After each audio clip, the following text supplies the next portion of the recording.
Right then. Okay. Let me just. I don't know why I didn't do this earlier, but. Open it.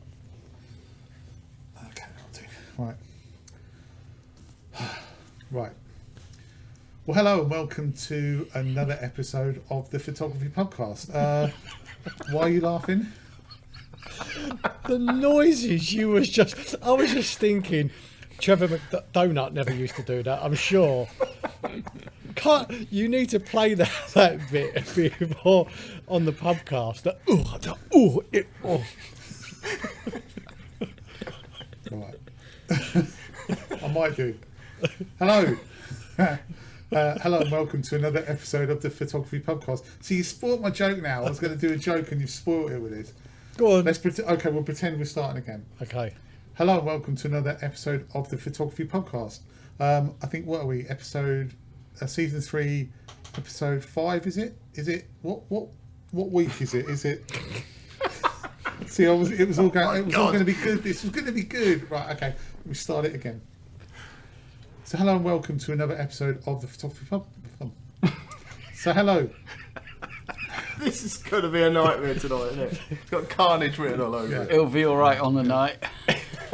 So hello and welcome to another episode of the Photography Pubcast. I think we're on season 3, episode 5. Just remind me, what week is it this week? Is it new Chancellor week or new Prime Minister week? I like it, mate. That joke was worth waiting for. Yeah, Yeah. really good. Yeah. Or is it just new both week? I can't tell. We're not going to talk about politics, so I'm just going to say what a mess. Anyway, how are we all? Yeah, good. Very good, mate. Not bad. Good to know. I was talking to Jamie before you got on. I was a little bit late getting on tonight because I had to go and get a couple of new tyres fitted on the van. And then, it was really embarrassing, actually. This is terrible. So I got in at about 5:30. I had to quickly set the laptop up, get the fire going, get some dinner down there because I can't have a beer without having something to eat. And then I'm literally, that was going down. I got the curry cooking on the stove, and there was a knock at the door. And I rushed to the door, and there was this guy standing there. Looked a little bit kind of dishevelled with this bag round him, and he had a little bit of a stutter. And I'm thinking, come on, mate, my bloody curry's burning. And then I thought, it's someone that wants to sell me some sort of dishcloth. And I just said, mate, look, can I just say, I ain't got time for this right now. I was really quite rude. And he went, oh no, it's just, I think it's your son who's in Australia. He's selling his angle grinder, and I've just come round to pick it up. And then he started waving some money at me, and I went, mate, I said, I am so sorry.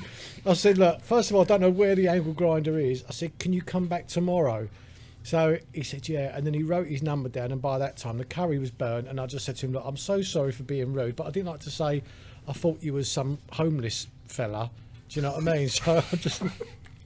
So when he comes round, I might just give him the angle grinder and keep the money. So, yeah, so it ain't been a good start to the evening. No. And as you know, I always pick my daughter up before we start, and I was late because I was stuck behind a tractor. So that was nice. But it wasn't a stuttering tractor, so I can't beat you guys, unfortunately. Bless him. Well, breaking news in our village as well. Tesco's roofs collapsed through the weight of the water, through the rain that we had this afternoon.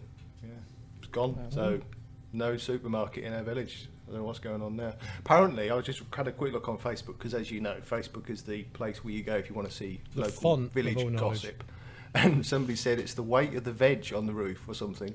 Something that's where they keep waste veg. They throw it up on the roof. They're locals around there. They do anything stupid like that. But I'm sure that wasn't true. But I just thought it was Put it in a bin. comment. I mean, you've got fields. You compost it down and put it on the field. Surely it'd make much more sense, wouldn't it? No idea. But anyway, the local co-op's profiteering massively through the demise of Tesco's this afternoon. Oh, okay. Any other store-related disasters or anything anyone wants to report? No. Okay. Do a little bit of admin before we go on, as seems to be the way just lately. Sorry. Before we move on to the admin, can we just do what are we drinking? Because I'm looking at my beer desperately to take a mouthful of it. Okay, so we were saying last week, or at the end of last week, we should go back to doing this "what are we drinking" thing. So we've all bought something a bit random this week, haven't we? Well, except for Dave. The rest of us have all bought something a bit random this week to give it a go. So, Darren, what are you drinking this week? Right. Well, this is a beer actually that it's not really unusual for me because I do drink it, but it's quite difficult to get. And it's Wainwright's.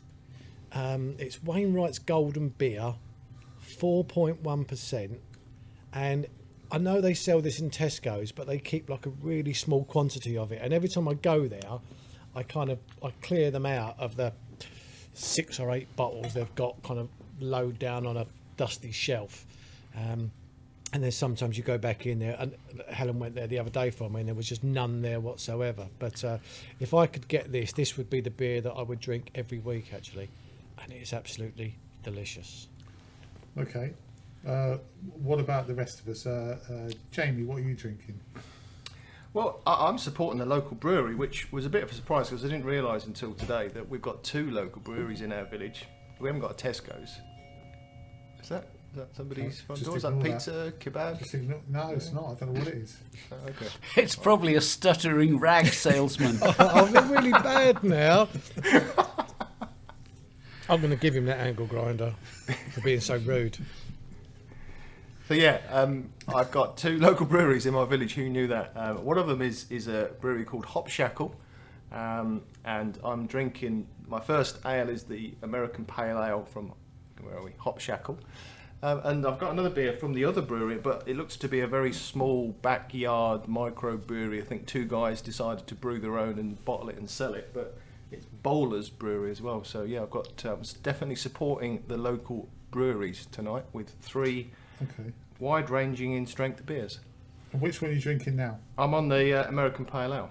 And how is it? Actually, I'm that far through the first glass. Is it nice? It's all right, actually. It's quite nice. It's got a what is it? A fruity, zesty aroma that fills the glass, and it does indeed. Very nice. Okay, Sam, what are you drinking? I am drinking, again, local brewery. So this is the Strathcarron Brewery Golden Cow, which, again, I have drunk this before, actually. But yeah, they're just down the road from me here. I've got very limited choice, really, in my local Spa of what I can buy. But these are actually really, really good. But this is the only one I've tried of theirs so far. And I've got a couple of others, which I'm going to try for the first time. So we'll find out. Okay, Dave, what are you drinking? Well, in the same theme as supporting your local brewery, Dwynewydd Moose Poos. So it's the one I normally drink, which is the Glaslyn, which is a kind of quite a pale, almost sort of IPA type. The brewery does lots of different beers, but I never worry about whether they're in the shops. I just have it shipped in by the crate.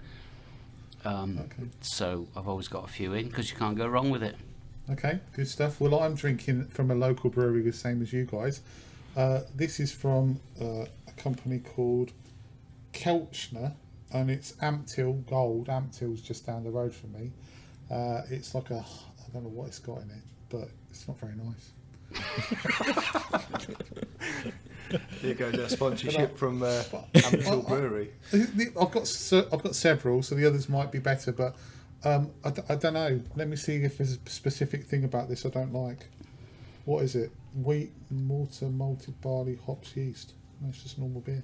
It just it's a bit. I mean, I'm sure it's lovely for everyone else, but I mean, I'll persevere. But I'm not enjoying it.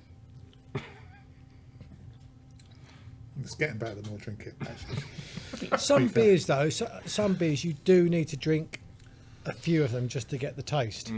Yeah. I mean, I always wanted to drink Guinness, and I could never get the taste of it. It was just a drink that I just thought, I just like the look of it, that really dark kind of black with a creamy white head, and I just thought, I really want to drink that, and I hated it. I tried it on and off for years.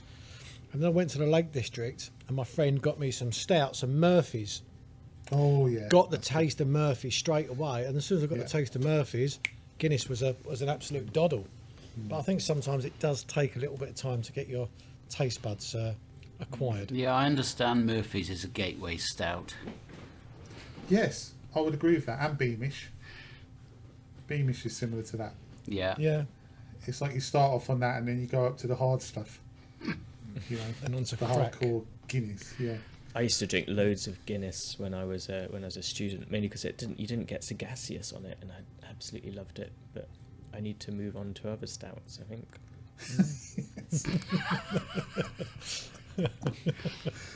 Right, can I get round to my admin now? Yes. Yeah? All right. So Sorry. Okay, no, that's fine. So we were talking about logos last week, and well, it appears that 61% of you want the old logo back. I don't know how many times Dad's voted on that, but I didn't even see the poll actually. See, Yeah, I was yeah. surprised. I thought the comments that I saw, people was liking the logo. no, 69 votes, and 61% of those want the old logo back. So at some point this evening, we will have a discussion about doing a stupid face, and then we'll put that on the logo. Where was the poll? I didn't see it either. I didn't see On the the communi- poll. Wait, what's I did on it. the community tab? Yeah, I saw it on the community thing. When I did it, the new one was winning as well. Yeah, no, the old one's won 61%. So yeah, Yeah, so you've got that'll be done. I've also everyone's had- gone. Yeah, Have I gone? No. No. it's fine. Okay. You'll be all right as long as you can you hear us? Everybody's gone apart from me. Oh no! What are you doing? I don't like this. We've all can't resigned see a from your thing. cabinet. But you know I'm going to watch this back and find out what you're all doing, don't you? We're not doing anything. It's just your connection. Yeah, It must be me, mustn't it? yeah. It's your connection, mate. It's your connection. I think. We'll move on to the comments now. We've had quite a few comments. This is an interesting one actually. We were talking about influencers, weren't we? Yeah, last week. It seems that the biggest influencer out of all of us is Dave.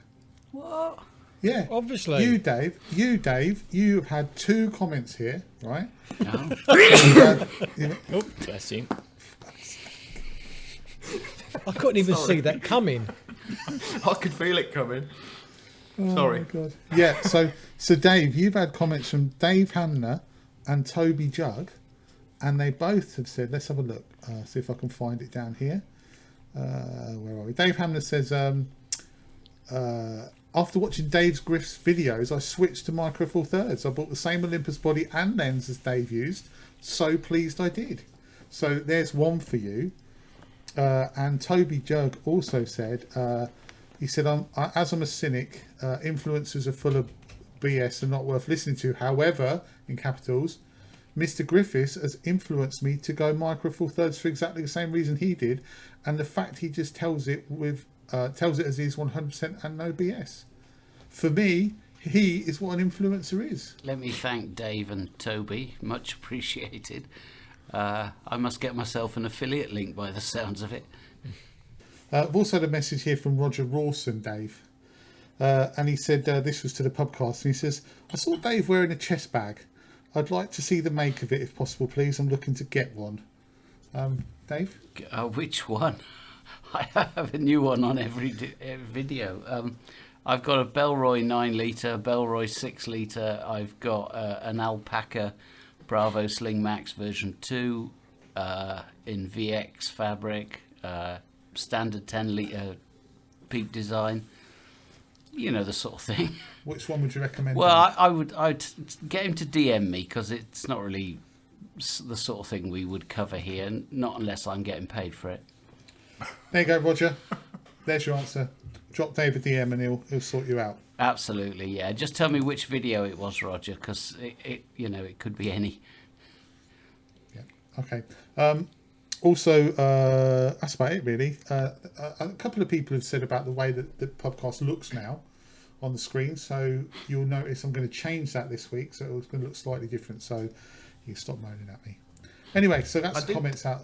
Get on. I did also, on the subject of comments, I did quite like our resident Camper Club judges response, because he gave a lot of a detailed analysis on Darren's shot and how it would be treated by camera club judges. It was quite insightful, really, his post in terms of what they would look for and how they would, if it was a close call between you and one other, how they would make the final decision.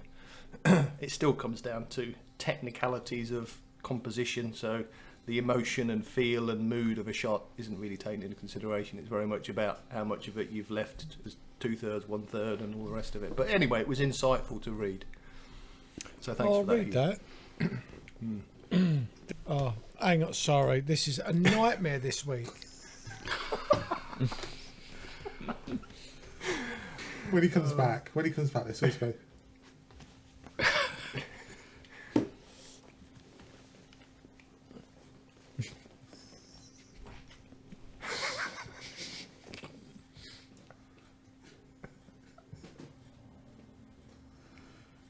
I can't see anything.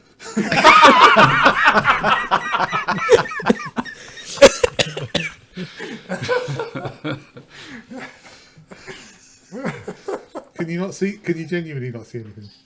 The only one I can see now is Sam. That's it. Right. Okay, so let's move on. Let's do a topic, shall we? I think the first one, actually, this one's a really good one, and this is from Darren. And you've asked this: any good alternatives to Adobe products? What makes you ask that, Daz?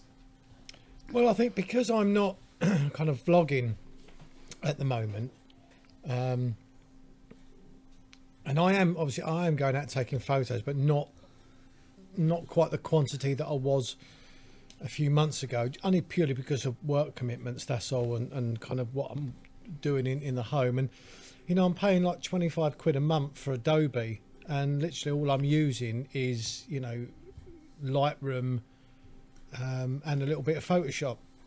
And I won't leave because for me it's still worth it, but I just thought it's different when I was vlogging, because I was using kind of Premiere Pro, and when we was recording the Pubcast on Zoom, I was using Adobe Audition. So I'm just not using it to its capability at the moment. So I just wondered if there was any other products that you guys would recommend that didn't cost 25 quid a month. Well, let's ask our local top influencer, Dave. Because you don't use any Adobe really much now, do you? Now, actually, that's not true. I went back to it without telling anyone. Oh, okay. I was always using Photoshop because of layers. But I substituted Lightroom for Photolab for a while. But it was based around the fact that Photolab was allegedly more gentle on Micro Four Thirds conversions from raw files to digital negatives. And after a while, I found myself hankering after Lightroom again. And then Lightroom brought out that big update where you could do a sky selection and intersect gradients with it. And that was a winner straight there. So I just binned off Photolab and went back to Lightroom. Although I've only got the stills package, so it only cost me 10 quid a month, not 25. Because I use DaVinci for my film editing. Yeah, so that might be the answer, Daz. Move to that. Does anyone use Luminar? No. No. They did reach out to me this week. They wanted me to do a video on it. Did they? Yeah. Well, maybe it might be worth a look. Neo or something or other. Yeah, maybe it might be worth a look, because I know that Luminar's got a bad rep for because it's all the sky replacement and muck about with your thing. But then I'm sure you could use it as just a standard piece of editing software, and it might have some really good functions. To be fair, I'm a bit like Dave. Photoshop and Lightroom, I don't think I'd want to lose. I think I'm so familiar with those two pieces of software now and the workflow around them that I don't think I'd want to learn something different. And certainly the developments with Lightroom that keep coming out, the enhancements. I think I've seen actually another release today where they've upgraded some content-aware type fill thing going on, which again is that's the stuff that I tend to go from Lightroom to Photoshop for, because the content aware in Lightroom at the moment without the upgrade is pretty crap. I tend to do that in Photoshop and then come back into Lightroom for the final bits. But I'm very much interested in this discussion around DaVinci though, because I think I'm paying 20 quid a month for Premiere Pro. which is Wow. a bloody lot of money. And the problems I've had with Premiere Pro lately, that Gary knows about in terms of uploading my videos, it's terrible. So I'm very interested in potentially switching that out and getting DaVinci in if it is worth saving the 20 quid a month for, which seems a bit of a no-brainer by the sound of it. Well, I'll add in another vote for DaVinci, because I'm exactly the same with Photoshop and Lightroom, because I don't think I would change, and I no matter how sort of good a lot of these other bits of software are, and I'm sure they are. For me, I've got my workflow in Lightroom and Photoshop, and I use both of them. And I use all the sort of TK Actions plugins and things for Photoshop as well, and I'm sort of so used to that workflow. I don't want to change it, because it's too difficult really for me to change stuff. So again, I'm only paying the £10 a month, and I use DaVinci for video, and I'll just give another shout out for DaVinci as long as your computer's okay to take. And I use an old iMac for mine. It's quite a few years old now, and DaVinci works absolutely fine on it. And my videos, since I started the channel, they've always been done on DaVinci, and it's just for what you get. It's free software. It's incredible. And is it relatively straightforward to use? Is it not like a huge learning curve coming from Premiere? Well, I never used Premiere, so I just went straight into DaVinci. Right. And I've heard a lot of people say, "Oh, it's too complicated and there's too much going on there." But maybe because I'm used to sort of audio editing software and things as well, and it's always just seemed pretty intuitive to me. And that's one of the things I really like about DaVinci, is they've got everything in it, so you don't have to use everything. But if you want to put effects and things on, they've got a Fairlight module, which I use for when I flash up my images in a video. I have a little bit that scrolls along the bottom. Yeah. And that was just a really simple thing just to make in DaVinci. And then I also tend to adjust all my audio levels now in their audio module, and it's brilliant. Well, I used Premiere Pro for a long time, for probably the first three or so years of doing it, and I've moved over to DaVinci. There is a slight learning curve. It's very similar. The interface is very similar. Most of it is very similar. There's a slight learning curve on certain bits. So, like for instance, there's some things you can't do so easily in DaVinci to do with the sound. So like crossing, like crossfading, and just some very small bits and pieces. But in general, the thing for me that made me move to DaVinci was the render times in Media Encoder were getting ridiculous on Adobe. And now the rendering times are excellent. Well, they're excellent on 17. They are unbelievably good on DaVinci 18. Unbelievably good. Like it will render a 15-minute 4K video in about 7 minutes. And that's on my old computer. This is so much better. And also like Sam says, the titles are that you've got a bigger, broader base of titles. You can edit, so you can basically put an adjustment layer over the top and then grade the color in a separate module. It's streets ahead for me personally. I must admit, I do crossfade audio all the time. I just use multiple tracks and fade one in and one out. Yeah, but you used to be able to. What I'm saying is in DaVinci, in Premiere Pro, there used to be a little. I can't remember what it was called, but you could just drag and drop it across two. I think you can do that in DaVinci. Yeah. Can you? Yeah, I think What, so. for audio? I know you can do it for video. I think so. I mean, I like Dave. I normally have mine on different tracks and change it, but I'm fairly certain because they've got the crossfades for the video, and I think they've got audio ones as well. Yeah. Well, that's exactly. It's very small bits. And it's free, for that. is it? Yeah. Yeah. So there must be a catch there somewhere. Is there loads of advertising on it or something? Or? No, the studio version has. I think the studio version is probably as powerful as Premiere Pro and After Effects, whereas the free version is just Premiere Pro essentially. So there's certain things you can't do that you can do in the studio version, but all the stuff you'll need you'll be able to do in the free version. The only thing I would like for it to have, which is in the Pro version and isn't in the free version, is noise reduction. But that's probably because I use an M50 and it always needs noise reduction. But Daz, you're thinking more along the lines, though, aren't you, of photo editing? Well, it was when Dave just said that he's just only got the photo package at £10 a month. I must admit, if I don't start going back to vlogging, then perhaps what I'll do in the new year, I'll just downgrade to that, and then possibly upgrade if I want to put a video out or learn, something else. But yeah, it just seemed like a lot of money, £25 a month for something that I don't begrudge £25 a month if I'm getting my money's worth out of it. But to not use it, I was just looking at an alternative.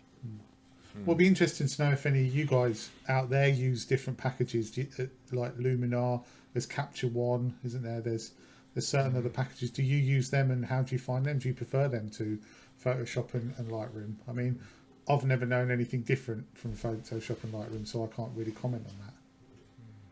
Do you use the what about the sound sites? Was it Essential Sounds or Element? I can never get it. Epidemic Sounds, isn't Epidemic it? Sound, yeah. Epidemic yeah, Sound. Yeah. I use that. I've got a subscription to that as well. I can't remember how much it is, but that £10 a costs month. every month. Is it? That's Yeah. a tenner a month. Yeah. Yeah, it's a tenner a month. Yeah. Okay. I've So just you recently started using Epidemic Sound. I always used to use my own music for my videos, and I got so bored of the same track going over and over again. But I thought it's worth paying £10 a month just so I don't have to listen to my own music anymore. Yeah, there are other options for that, but again, I think there's audio, isn't there, with 2 eyes, and there's other bits and pieces. But I've always found that Epidemic just seemed to be a decent package for me. £10 a month seems to be a good point, and they've got loads. I mean, they've got thousands of tracks. So as long as you steer away from ones that are really popular, you should be able to find something. I see it as, because I have ads on at the start of my videos, but not in the middle. But Yeah, I see any revenue I get from those ads basically pays for Epidemic Sound, and that's how I sort of, because that it works out about the same. Yeah. Makes sense. Good. So I hope that's answered your question, Daz. Seamless.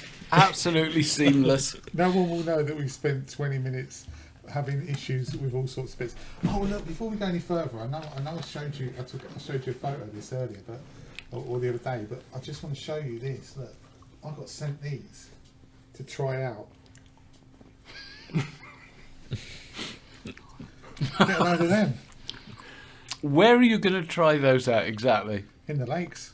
I'm not doing it on the. I did have that thought. We were talking the other week, weren't we, about doing street photography.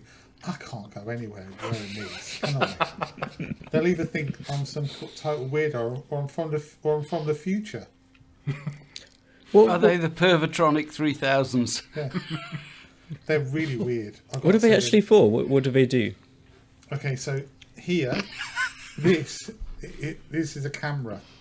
So 2 cameras. You've got a 50 megapixel wide angle and an 8 megapixel zoom camera, and this thing here is a screen. So when I turn it on, I can get basically a screen of what's going on, and then if I just tap this, it takes photos or video, and then I do that to zoom it in. But it doesn't. But the thing is, it doesn't do anything else. I was thinking, these smart glasses, they're going to be like augmented reality or mixed reality, or I'll be able to look at things and things. That's it. They just take photos and videos. It's really weird. It's a really weird piece of kit. So you may as well just have a camera, surely. Yeah. So you're not getting all the stuff like the Terminator gets, like with the distance to the target? And No, none of that. Nothing like that. It's just literally click to take a photo or click to take a video. Would strap a GoPro on your forehead then instead. Yeah, I honestly thought when I got the thing through, I thought, nah, they ain't going to send me that. It's a joke. And they didn't. They said, "I'll give us your name and address." I did, and I heard nothing. And then one day this week, it just turned up in the post. So yes, it's really weird. You guys have to have a go on it as well. They're incredibly weird things. Anyway, sorry. We're on to our next beer. Are we? Well, two of us are. Jamie, are you Daz as well? Right. Okay. What's your next beer then? Who, me or Jamie? Yeah, go on. Yeah, go on. You go, Daz. What's your next beer? What are you on there? Right, so this is it's Blue Moon, which is a Belgian white, and it is 5.4%, which is quite strong for me.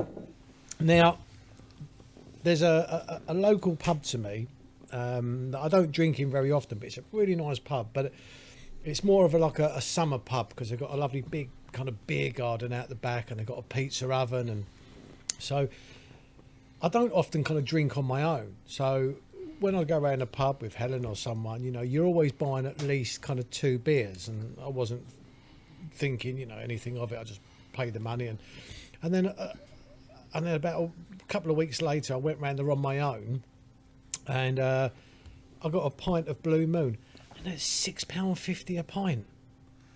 I mean, it is a lovely beer, don't get me wrong, it's a really nice beer, but it was only when I bought myself just like 1 beer I realised how much it is. Like round Colesberg, round my local, is £4.50 a pint, and Blue Moon in the other pub, because it's a premium beer, which I didn't know, £6.50 a pint. That's a lot of money, isn't it? But it's nice, so I take it. It's really nice. It is a lovely beer, but it's not worth £6.50, not for an afternoon round the pub, that's for sure. What is it then? Is it a lager or is it a ale? Oh, I ain't got my glasses on now. Come on, you should know this. Belgium style wheat ale, that's what it is. Okay. Isn't it? I'm sure I used to drink it quite a lot, but I can't really remember now. But was it? Obviously, I was drinking too much of it. Is it like a wheat beer or something? Yeah, but I think this was the same price as the Wainwrights. But look at the size difference in the. Yeah. I don't know what. Been done, I mate. can't. I haven't got my glasses on now, so I ain't got a clue how big that is and how big that is. But it's a lot smaller. Oh, 330 versus 500 ml, and I think they're about the same price. Jamie, what's your Well, next I'm moving on to that little microbrewery, Bowler's Brewery, Okay. that I mentioned earlier on, and this is an English IPA. You'll notice that all mine are IPAs because that's my sort of beer of choice generally. So yeah, this is a Trusty Steed IPA brewed in the Deepins, which is my village. So let's have a look at the colour of this one. Oh yeah, quite golden in colour. Lovely head on it. There Look is at now. that, look at that for a pour. Look at that for a pour. Fantastic.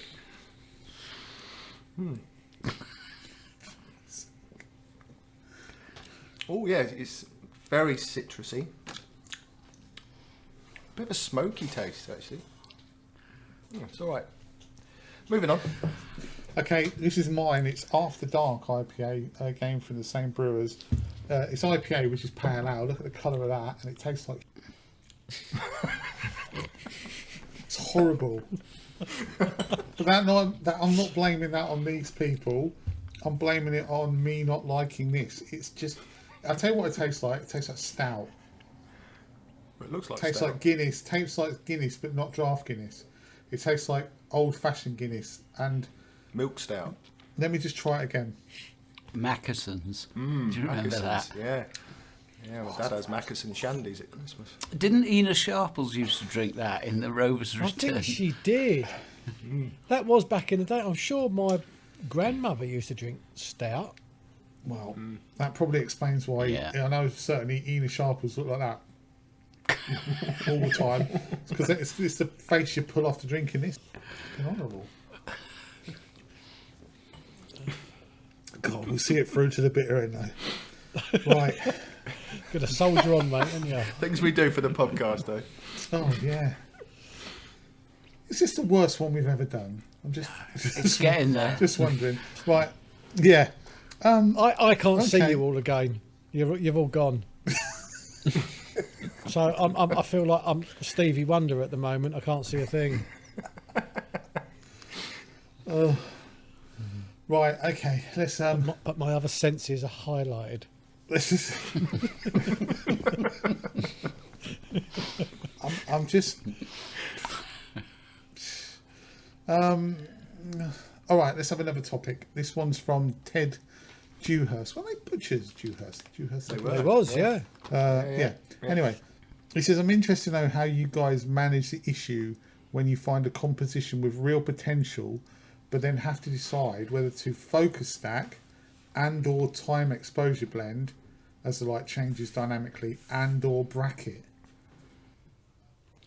I think this one's got Dave's name written all over it. Well, I was going to go first on this because obviously I've had privy to this before you guys have, which made me think about it. For me, they're three different things. Because focus stack's about front to back sharpness, exposure blending is about, or time blending is about getting the light on different areas, and bracketing is about exposure. Yeah, I think he's just making a generic point though, isn't it? If you found a composition, how do you deal with the complexity of that composition if you've got different variants of light, different focus points and the rest of it? What's your approach to it, I guess, is what he's saying. I think what he mentioned in his text or in his message, which I haven't expanded on, is that he watched a reasonably well-known vlogger who shall not be named, and I think he did all three. So he focus stacked it and exposure blended it and bracketed it all in one hit. So if you guys carry on chatting, I'll try and pull out the bit that he actually said. Well, I have definitely done that before, where I've focus stacked and bracketed, but yeah, I haven't really thought about it when I've done it. It's more, I guess it's you know, I do these things. I very rarely focus stack because I very rarely need to, because unless you've got something right up close to the camera, and you want to get everything right at the back sharp, I'm not a big fan of focus stacking, so I don't do it unless I feel I absolutely have to, and I'd say most of the time you don't really need to. Exposure bracketing, if a dynamic range is not all fitting into my histogram, then I'll exposure bracket, and otherwise I won't. And actually, there's a probably good example. So a couple of days ago, I went out and I was doing some long exposures down by the edge of a loch, and it was a very high dynamic range scene, and it was one where I had to bracket, but I was also doing long exposures, so I was doing sort of 20-second, 30-second exposures. And so the way I did that was I would take an exposure when I'd view up the histogram, make sure I wasn't clipping the highlights, then I would take an image, and it would be whatever it was, 20 seconds, have a look at it, and I knew that the darks would be clipped because I could see that on the histogram when I took the first image. So then I would take another image where I just increase the exposure until the blacks weren't being clipped, and I'd take another exposure which would be 30 seconds, and then just knew that I would be able to blend the two easily enough in post. So it's just, you know, it's knowing what, I guess, checking your histogram, knowing what's happening and reacting to that, and if you need to exposure blend or bracket, then do, and otherwise don't. So just add this little bit on that he said in his message. He said I'm finding that I cannot decide which is the best option, as it's hard for me to in post to organise my images. And he says I should add that I watched a YouTube photographer, who shall not be named, who was at a wonderful scene and went on to explain that he was doing all three. He had dozens and dozens of all three of the above, and then he was trying to blend it in post to get that final image he wanted. I understood his logic in combining the three above processes, but then realised the almost impossibility of handling so many images, 3 focus stacks, 3 bracketed exposures, with multiple images of capturing the light changes on the scene. It is a pain, and I know I've been there before, but I can't remember what specific photograph it was, and it probably didn't turn out very well, which is why I haven't used it. But I have tried doing that before, where you have brackets, where I've just sort of automatically bracketed, and I've taken it to 3 different focal lengths, but I generally don't do sort of time I won't sort of take an image at one time, wait an hour or whatever, and put in a sky from a different time. I just don't, that's not something I would do. But focus stacking and bracketing does give you quite a lot to have to work with, and I think when I've done that in the past, I've actually found that Lightroom, going back to Lightroom, now does HDR blends of bracketed images a lot better than it used to, because in the past I wouldn't have used that feature. I would have stuck them all into Photoshop and used luminosity masks and blended them.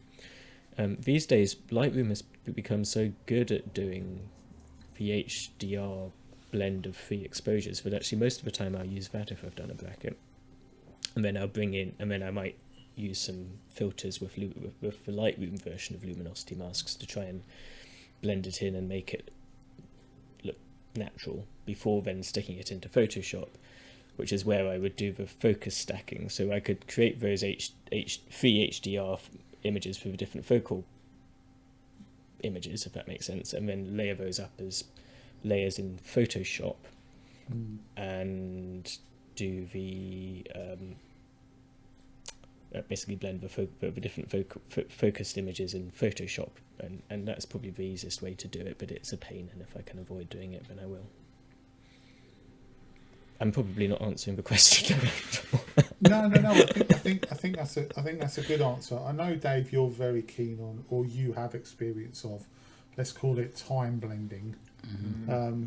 But do you think it's a bit over the top to do all 3? Do you think it's too much work? I've used all 3 because situations required it to achieve the finished product. But I would say that when I started out using digital photography, that was just not even on the cards. And, it's a number of years, thick end of a decade of experience that tells me at which point I'm going to need to do this.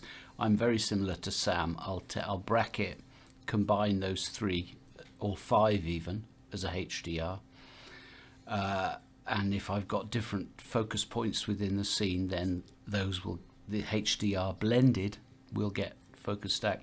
But I'm not averse to time blending as well. So in particular I use it for sunrises and sunsets, because for example, take a sunrise. You've got a beautiful rich colour in the sky before the sun puts in an appearance. So the very top of your image is what I would use that for. And then as the sun puts in its appearance, before it's fully up, there's a perfect point at which I'll capture the sunrise itself. And then I'll give it 5-10 minutes so that there's some nice golden hour light on my foreground. So the starting image could be 20-30 minutes before the final image, and essentially I'm working from back to front. And when I'm shooting sunsets, I do it the other way around. So while the sun's still up, I'm getting the light on my foreground. As it hits the horizon, that's the shot that will be the sun in the sunset. And after it's set, sometimes up to 30 or 45 minutes even, I'll take a final shot for the sky, for the upper part of the sky, and that'll get blended in. But I've actually got videos where I've used all 3 techniques in one go. Okay. I mean, for me, I don't know, I'm probably not technically as proficient, but I would look and go, I would just look at, I'd just go, if it needs that much work on it, if it needs, if it needs time blending, I'll do that. If it needs bracketing, okay, I'll do that. If it needs, focus stacking, I'll do that. But all 3 at the same time, I'd be like... I don't do it on every image, but there are some where I've got a strong foreground that's very close to the camera. And if I focused on that, my background would be too soft. So right there, you've got a focus stack. And then take, for example, there was one particular video where I used all 3, and my foreground are rushes and stones right in front of the camera. And that shot had light bouncing off these rushes, and they were quite wet, and even though I polarized it, there's still really bright highlights just within the bottom third of the image. So I needed to control that because in the areas that are in shadow, the darks are really dark. So that bottom third of my image has got the full dynamic range that's just dropping off both ends of the histogram. But then later on, I want to shoot the sun as it hits the horizon to blend in later, and that's a different focus point. And then later still, I'm shooting the sky. Now, the later shots don't require bracketing because the dynamic range isn't there at that point in time. But across the image, when I bring it, you may recall it. It's the shot that I took with the sunset going down behind my boat. Yeah. I think I used all of the techniques in that one. Certainly, I've used them on other occasions as well. And this is why Dave is in Landscape Photographer of the Year, and we're not, because he has that ability to see an image and to do all that. Whereas I would just go, nah, you're all right. Mate, I'm with you. I've got the utmost respect for what you guys have just talked about and your technical abilities to do all that, but I can't be arsed most of the time. I really can't. I very rarely do exposure blending, but that's because I suppose most of my stuff's in woodland anyway, and I don't need it. That shot I shared, whenever it was a couple of weeks ago, that was an exposure blend, and that shot to me was worth the effort of putting into the exposure blend. But if it's not worth the effort, I generally wouldn't do it. I do focus stack every now and again if Is anybody I'm quite talking? close to some ferns or something and there's a tree. Am I boring you, mate? Yeah, we are, Darren. I'm worried about you, Daz. I am. I have noticed you haven't been around. Yeah. Can you hear it? Who's talking now? You are. Oh, It's like having your granddad in the Pubcast, isn't it? Hang on, Jamie, say something. All right, darling. You all right? I can't hear Jamie. miss I me? can hear Dave chewing them nuts or whatever you're sucking on, but I can't hear Jamie at all. Can you hear me okay, Darren? I can hear you, Sam. But can't see Jamie. Do can't hear you Jamie. think the stuttering dishcloth salesman has put a curse on you? Oh no, I can't. It's not hear my Jay mic, at is it? all. You guys can hear me okay, can you? Yeah, Oh, I can yeah, hear yeah, you, Jamie. Yeah, Yeah. okay. We can- Right. Right. Okay. Well, what you're going to have to do Yeah. is, if Jay says something, you're going to have to. Because I say I can't see Jay, I can't hear Jay, so you're going to have to. I'll tell you what I'll do. I'll go like this. I'll go. Yeah, that's it. Yeah. All right. I'll do that when Jay's talking. I can't remember where I got to. I'll Talking about I'll focus stack. type you a message, relaying. I said no. Just twiddle your ear. I like don't that. even. Just twiddle your ear, right? Okay, and then I know Jamie stopped talking. Okay. All right. Okay. I don't know where you were, Jamie. No. I think you were saying was something talking about the last image that you took, where you did No, exposure I think blending. I was talking about the focus stacking, wasn't it? So yeah, I know Go on then. roughly where I was. Okay. See, God, this is not going to be.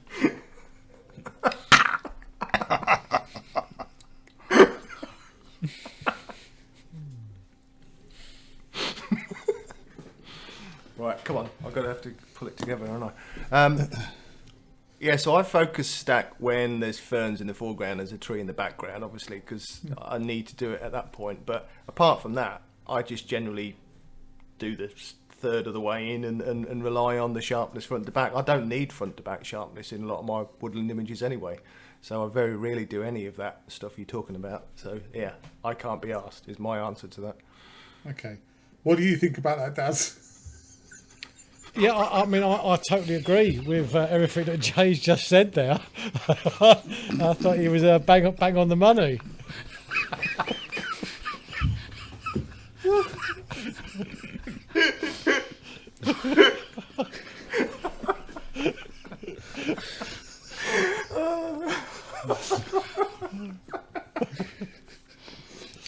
All right. Let's This is going to be a all right, let's move on to another topic.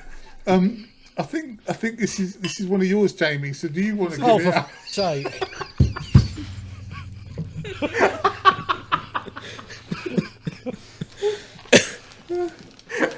No, sorry. We should do beer reviews every week. Oh my god. Okay. So I think we'll move on to. I think we'll move on to another topic now. I hope that answered your question, sort of. Who asked it anyway? Ted. Yeah. So I think we'll move on to another topic now. I hope that kind of answered your question, Ted. It's a bit difficult, that one. I think it's very technical, very technical piece of piece of work to do, really, to do all of those different things.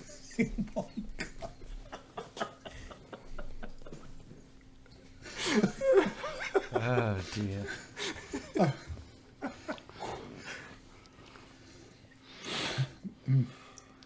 How's everyone's beer going? Oh no, I've still got a bit. Yeah. I think we'll move on to a different topic now anyway. I hope that's answered your question, Ted, to a point. It's a very technical thing, so everyone's going to do things differently, but I think maybe the important thing is maybe don't worry, well, certainly from my point of view, try not to let the technicalities bog you down and just try and do the best with what's in front of you, really.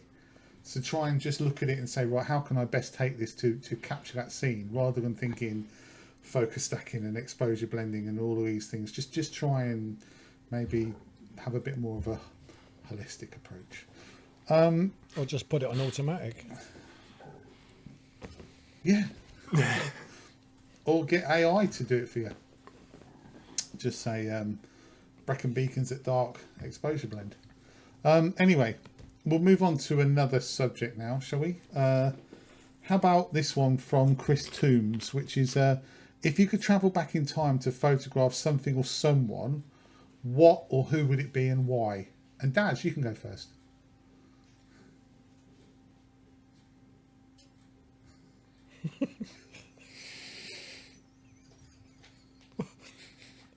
What was funny then? Is it Jamie?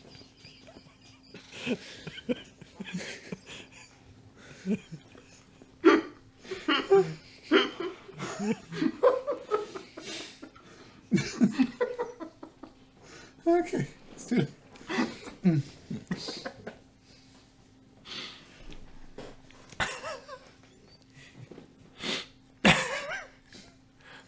Connection's not great, is it? So, I'm going to edit this, man. How am I going to edit this? Seriously. So let's move on to another subject now.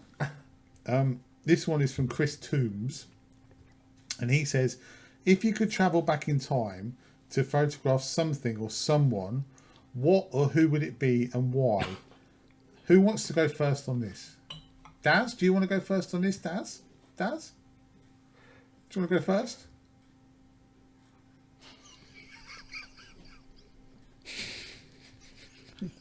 I can't hear you there. Okay. Can you hear me, Daz? I wish I knew what the joke was, because it Des, sounds can you- really good. 2 down, 2 to go. Can Sam you and hear- Dave can only communicate with Darren there. Daz, are you only able to hear me and Fuzzy and Wuzzy was a David? woman.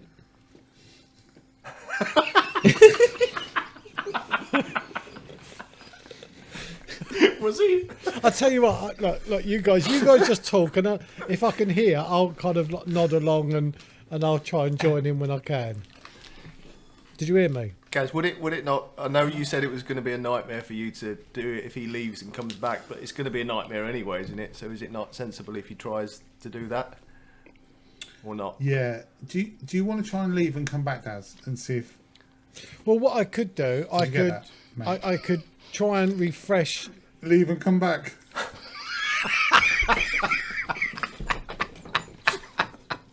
Right, can you hear me? Go on. What was? I could just try and refresh the Yeah, we internet can hear you, and see if that helps. Yeah. I'm going to refresh the Yeah. Try internet that. Try that. and see if that helps. All right, Grandad. Okay. Have another milk stout. Let's move on to the next topic now. This one's from Chris Toombs. He basically says, if you could travel back in time to photograph something or someone, what or who would it be and why? Daz, as soon as you're back with us now, do you want to give that a go, mate? Do you want to go first on that? What would I choose if I could go back in time? Crikey. Well,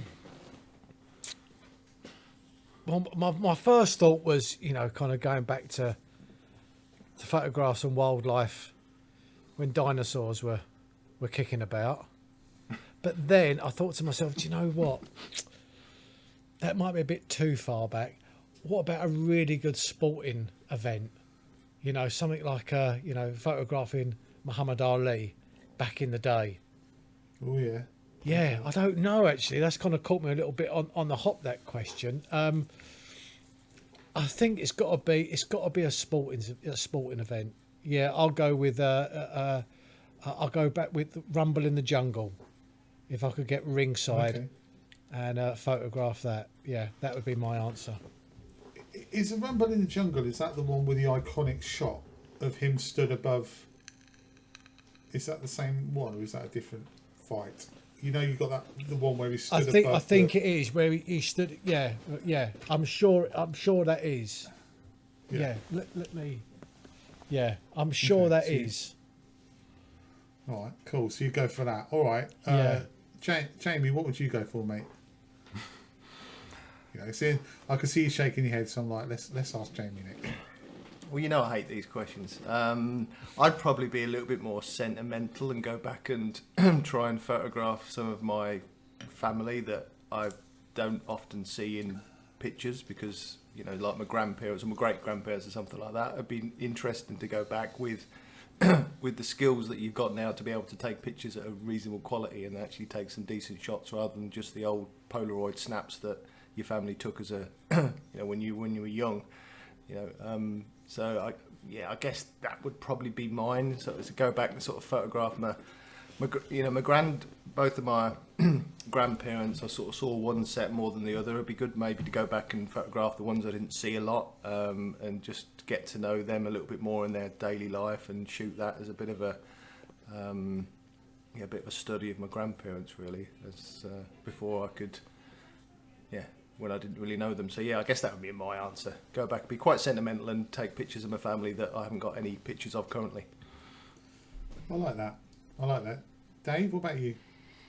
I just want to pick up on what Jamie said, because that shot you got of your son at the graduation, that was just, it means something to you, but to me it's just a shot, and I thought it was absolutely fabulous. So I think, if you were to go back and work on your family, that would be pretty good stuff. Mine is dead easy. I've always had a hankering to shoot a volcano going off, and I would pick Krakatoa. Oh, okay. I'd make sure I was on high ground because I happen to know there are some tsunamis involved. Because, my camera's weather sealed, but I'm not sure it could handle a tsunami. But when I was thinking about this, it was a toss-up between that and Pompeii. Go back to, what was it, 79 AD? But we're not allowed to call it AD anymore because the wokeistas have hijacked that. But I thought Krakatoa probably would be more spectacular photographically because it was fully explosive, and whereas Pompeii was more of a pyroclastic flows, which are not quite so photogenic. I've always found that pyroclastic flows. Yeah. Sam, what about you, mate? What would you do? Yeah, well, funnily enough, actually, one of my first thoughts was Mount St Helens, but leading on from David. But actually, I think probably what I would do is go back to when the UK was still covered in forests before it was all deforested, and when we had forest across pretty much the whole of the UK, and particularly in the Scottish Highlands, because we used to have Caledonian forest across all the Highlands. It would be nice to see. I mean, we're regenerating pockets of it. So we've got Benay Nature Reserve around by us, and also over on Ben Shieldaig, they're starting to try and regenerate some of these forests. So you get little snippets, and Glen Affric as well. There's sort of little snippets as to what it used to be like, but it used to be like that across most of Scotland. And I'd love to go back and see that. There'd be wolves in them then as well, which is another debate to lead on to, but I'd quite like to photograph wolves. What a great answer that is as well. I mean, mine's rubbish in comparison to those.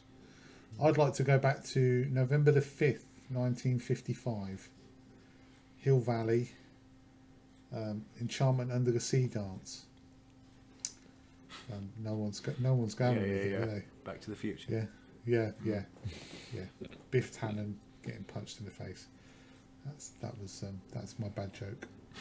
You could get a really good lightning shot if we did that as well. You could, couldn't you? You could. You know exactly when it was. 10:04 was it? Anyway, no. I'm sorry. I apologise, but I'm still lost. Back to the Future. It's Back to the Future. So I thought. Is that children's film? Yeah, well, it was out when I was a child. I've heard of it. Yeah, I've heard of it. So it's the best film ever, Dave.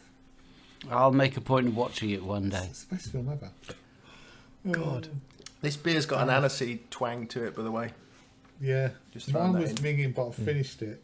Oh, I've just opened my Red Cow, Oh, okay. which is the first time I've tried the Red Cow. I've had the Golden Cow a few times, and actually,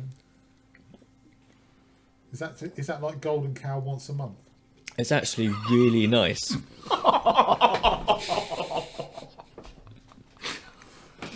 So, my final beer is the same place, Kelchner. This one's called Racing Rudolph. And guess what? It's another dark one. Was it reindeer piss? So I'll have a taste. I'll let you know. Smells.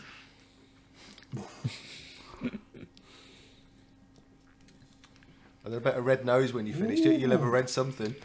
This one's got something. There's something in that. That tastes aniseedy to me. A dark and malty brew with a hint of Christmas spices. It tastes Christmassy. Tastes like those candles. No, yeah, you know those Christmas candles you get. I've never eaten one. Tastes like they smell. Sorry, Dave. Did you have a beer? You were talking. What did I you did. have, mate? I was given some freebies. My dad had some beer in. He didn't like it, so he said, "Do you want it?" And being the sort of stingy git I am, I said, "Yes, please." And I don't care how bad it is, I'll still drink it. I drank a couple of them last week, actually.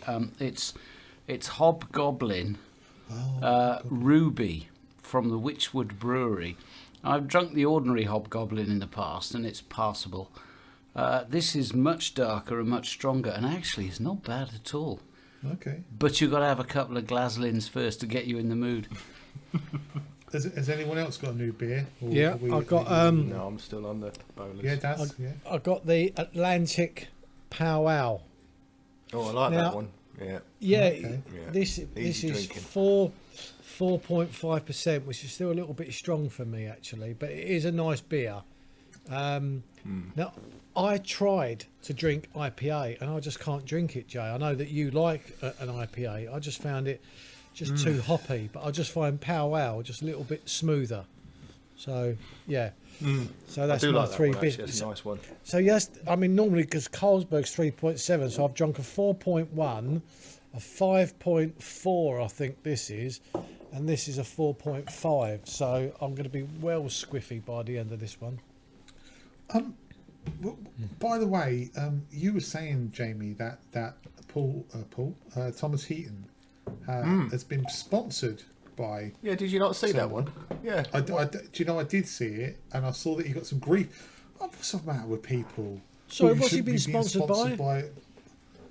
Some sort of boxed. Yeah, well, I don't know whether it was Beer 52, but it was one of those subscription-based beer companies, wasn't it, that you got sponsored by? I didn't see that you got grief, though. Why did you get grief? Yeah, in the comments, people saying, "Oh, it's out of order that you're promoting alcohol." I'll tell you what, if the Purple Moose Brewery got in touch, I'd crawl on my hands and knees down to the office to sign. Well, look, I mean, we've had no luck with the bikes at all. So if anybody from any breweries want to sponsor us, bring it on. Yeah, especially Wainwrights. If Wainwrights are watching and they want to sponsor me, just me, I'm more than happy with that. I've got a feeling that Amptill Brewery or whatever it's called, local to Yeah, you, Kelchner. not going to sponsor Kelchner. you, Gary. Really? No. No, you're right, mate. No, Don't they're worry, not mate. going to sponsor you. You've Honestly. slated them. Yeah. Yeah. I mean, I'm literally taking on like dodgy specs and any old tap, but Kelchner, you're all right. It's not your fault. It's just I don't like your drink. I don't like your beer. I don't drink pale ale though. To be fair, if it was lager, I'd be in there. But they might So do I lager. don't know because we have had an absolute nightmare tonight. I don't know how much is going to be left in Have we? of this we? pubcast because technically it has been the worst ever. So I don't know how Gaz is going to put all this together. But if you're still watching and it's not been a completely disaster, put some comments in the section below about beers that we should try, and perhaps we could find them and review Yeah. the people's beers that they recommend on another pubcast.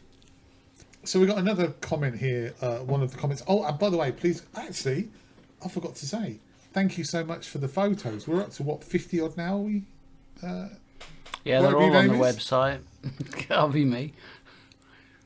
Sorry. Yeah, you can check out the contenders at photopubcast.co.uk. Put a link in the description below. We got up to 54 now, I think. Please keep them coming in because obviously we're going to keep it open until the end of November.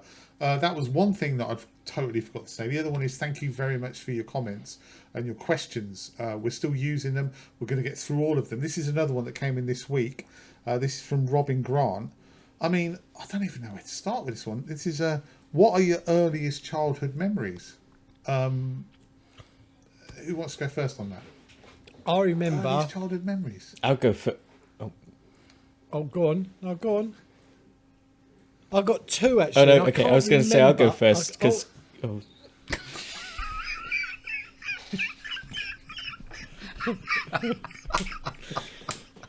You,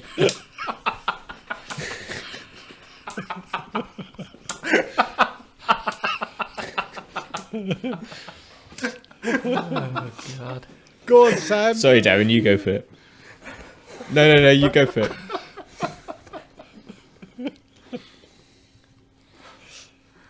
Sam, go for it. I tell you what. I'll go first, shall I? Excellent idea. Yeah. Really, because I guess for me, I don't have to remember back so far as you guys. So yeah. Oh,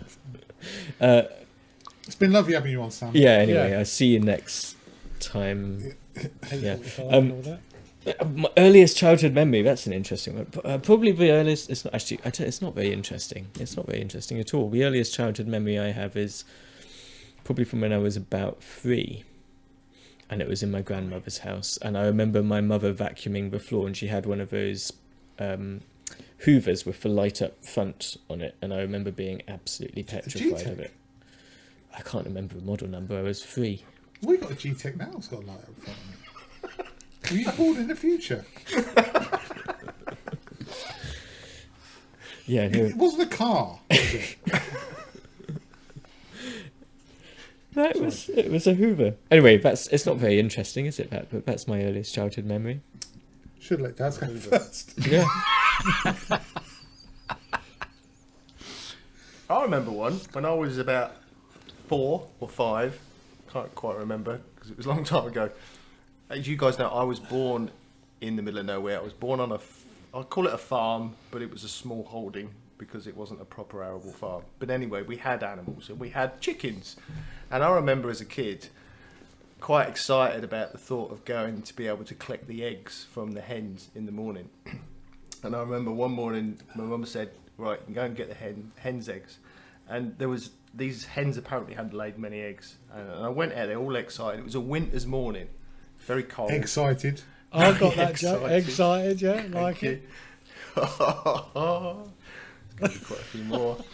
I was quite excited to be able to get out and find these hen's eggs. And I went into the shed, into the barn. I don't remember this. I'm ad-libbing all this because clearly it was a long time ago. I don't remember the detail, but I'm assuming this is what I did.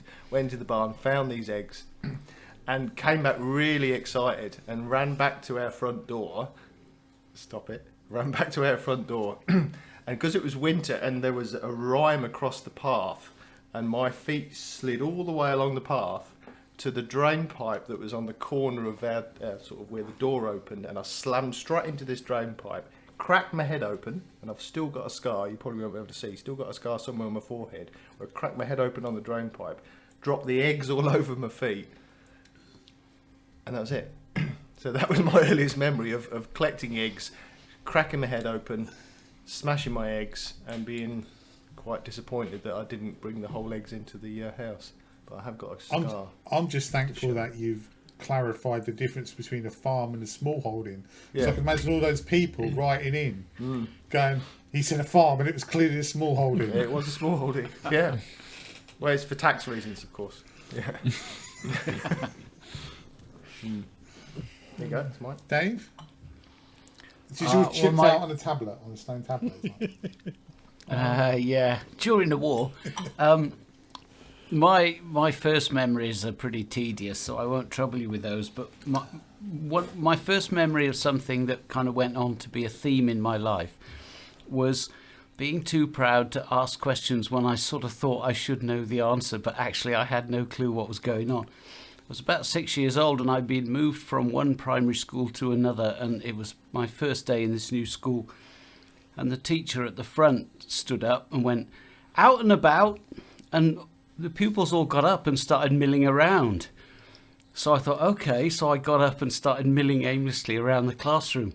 But then they all started to form up alongside her desk, and it turned out that Out and About was the book they were working on, and they were all going to read something. So I was left wandering about the classroom with not a clue.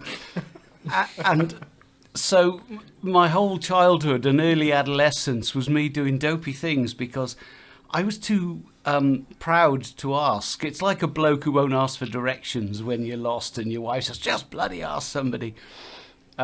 So yeah, that was my first embarrassment of many. Daz? Well, mine's similar to Jay's actually. I remember, I know I was no older than 4, so I was 3 or 4 years old. And I remember I was in the back garden, tucked around the side of the house, cutting up worms with a pair of scissors in a washing up bowl.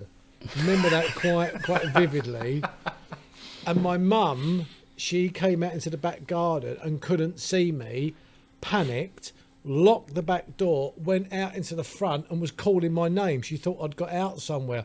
And because I could hear her, I went to the back door and couldn't get in. And it was only like 4 mil glass, but it was a solid, it was a whole, a fully glazed back door. And I remember kicking it with my wellies, smashed all the glass, and like Jay, I've still got a scar on my leg to this day. So that was it. That was my memory, cutting up worms and smashing the back door. I have lots of memories from when I was quite young, but we have a thing in our family where whenever I start saying, I remember when I was younger, everyone's like, "Oh no, here comes another sad story," because I've got like all of my stories are like when I was young were pretty sad, really. Like I remember my mum fainting when I was at nursery school, and I was wearing. Do you remember those boots? Do you remember moon boots? Like proper moon boots. Do you remember them? I had a pair of moon boots. They weren't wellies. They were all like. I thought I was playing like I was an astronaut, and my mum fell out. I thought my mum had fallen over, so I started laughing and then realised she'd fainted. There's another time when my mum, a lot of these centred around my mum.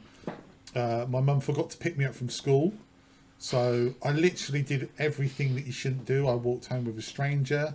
I think he gave me some sweets, and then I stood. Did you sit on his lap? I stood opposite my. No, I stood opposite my mum's house. Did you go to the woods with him? Waiting for her to. That's a whole other story. I stood opposite my mum's house, waiting for her to come out in the middle of a thunderstorm when it was like I was under a tree, and it was like chucking it down and thundering lightning was still under a tree. I remember another time when. Oh God, I don't even remember. This is just so sad for me. But the one I was going to say, which is kind of less sad, less about my mum abandoning me and all of these things, was when I used to live with my nan and granddad. And every morning I used to walk to school, with my friend, and I used to walk to meet him across the road, and the woman over the road always used to wave at me every morning. I didn't know her, had no idea who she was, and she used to wave at me and always used to wave back, and then carried on and carried on up until about probably a few months in, when one day she was waving at me, and then I happened to look round, and her son, who left for school at exactly the same time, was waving back at her.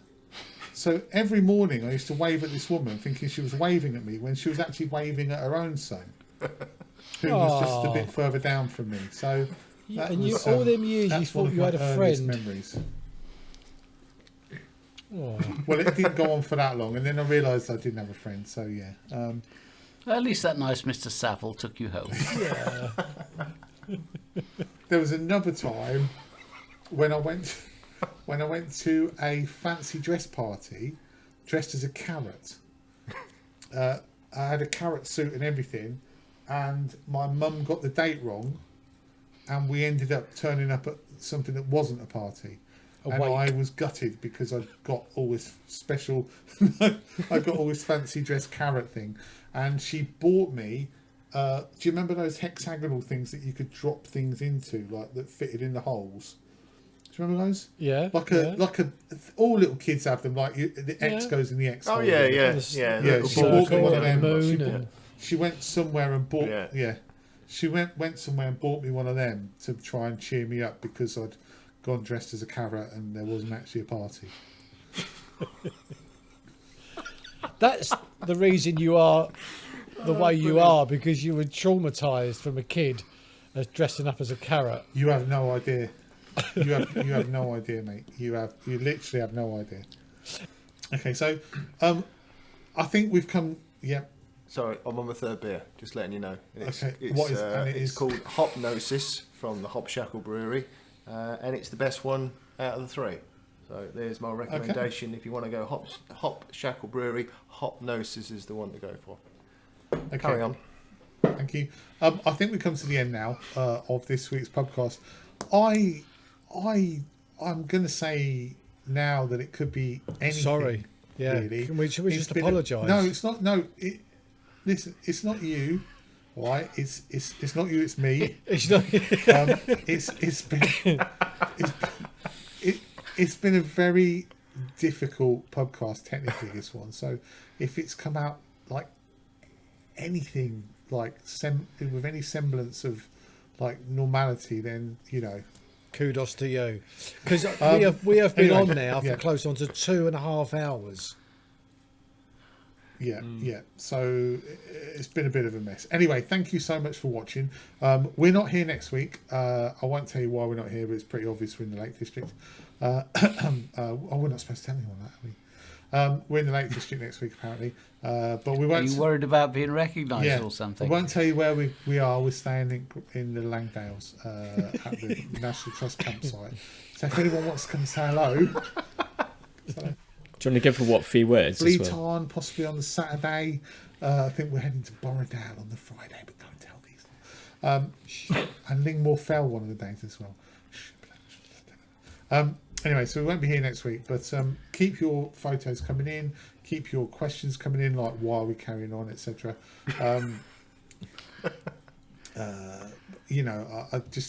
We all hope you've had a lovely 20 minutes watching tonight. Don't forget we want in a couple of weeks.